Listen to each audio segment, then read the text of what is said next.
she did actually go one step about being married to a straight guy. It was partly my sense of perverseness, but Mom kept calling from Connecticut and saying, Sammy, we don't see you enough anymore. You've gone to New York and you've left us here. We don't know who your friends are. Why don't you come home for weekends? What, are you too busy with your family? Other people are so important. You're running off with all those Rothschilds and you don't see your family. We want to know who you're seeing, what you're doing. So I thought, bitch, I'll get you. So I called up one day and I said, Mom, I hope you don't mind. This is kind of short notice, but I'd really like to bring someone home for you to meet. Somebody who's very close to me. In fact, she lives here. And Mom, I know how you and Dad really like to give dinner parties.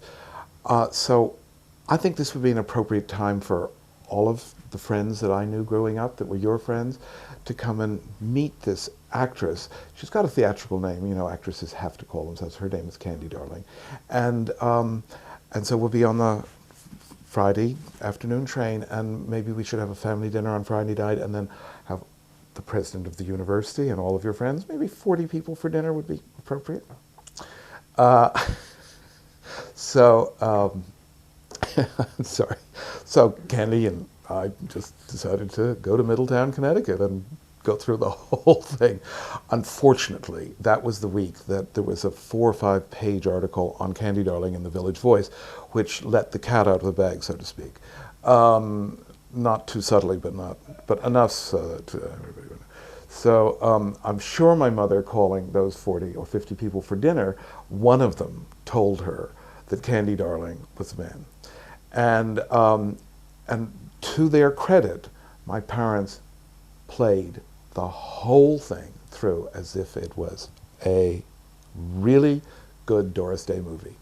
Everybody was chipper. My father kissed her on the cheek before taking her up to the guest bedroom on Friday night. On Saturday, 40 people came for dinner, buffet, including the president of the university, and nobody blew it. And Candy went through the closets with my mother to find something appropriate to wear.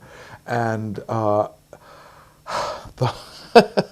the whole thing was just played to the end. And it was, in fact, it was played beyond the end because I had to go back to New York on Sunday night, and Candy, and I think Jeremiah Newton had joined us by this time, Candy and Jeremiah stayed, and my mother and Candy sat around talking about how to hem curtains and how to make baked potato casserole and with marshmallows, and